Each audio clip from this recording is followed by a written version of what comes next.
the AMC point, we are very interested in improving our patient logistics and in patient safety. And that's why we're interested in applying new technologies to see how we can improve, besides organizational issues and cultural issues, how we can improve with IT technology our patient safety and patient logistics. Now, what kind of new IT technology would truly help establish this improvement? One of the solutions could be RFID technology. The acronym RFID means Radio Frequency Identification. An RFID tag is a small chip with an antenna. So small it would fit, for example, on an adhesive or a wristband. An RFID tag can be monitored with a transceiver. Every movement of the RFID tag passing the transceiver will be recorded. Thus, complex logistic processes of any kind can be closely monitored.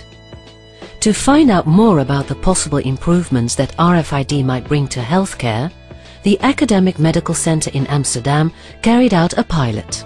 This pilot supports us in, I think, two ways. It first gives us insight in how processes are going, and second is that we can use quantitative data to improve our processes. The main objective of this pilot was looking at the possibility of even further improvement and safety of the transfusion chain using the RFID techniques. One of the most important things was being able to check if the right patient is getting the right product.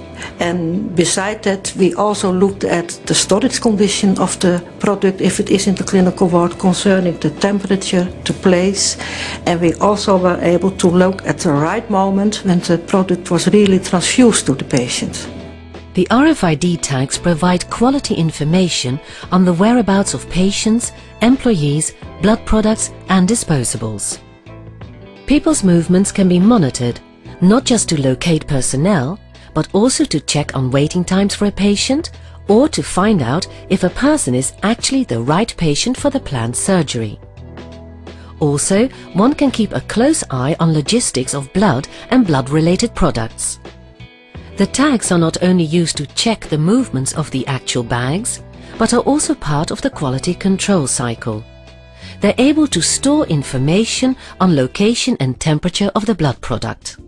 The data we get from the pilot are the number of patients who go through a specific process, the waiting times, throughput times, data also on employees involved in these processes, also data about the use of disposables and the use of blood products.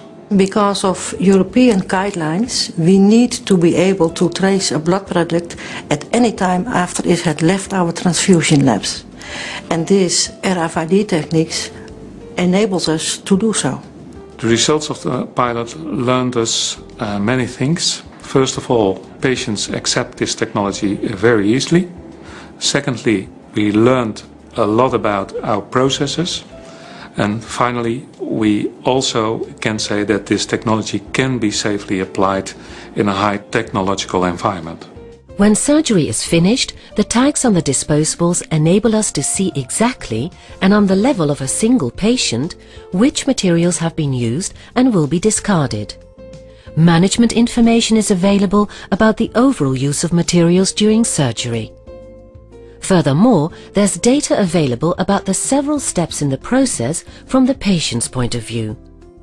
Also, there's a clear set of records concerning the movements and quality of blood products. RFID tags supply a wealth of possibilities and create an environment for new applications to support professionals, processes and most of all, the patient. The business case behind the pilot will on one side learn us about the investment needed, and on the other side it will give us an impression and potential about improvements in efficiency and in patient quality. I think this technique has big potentials, especially also in the transfusion world.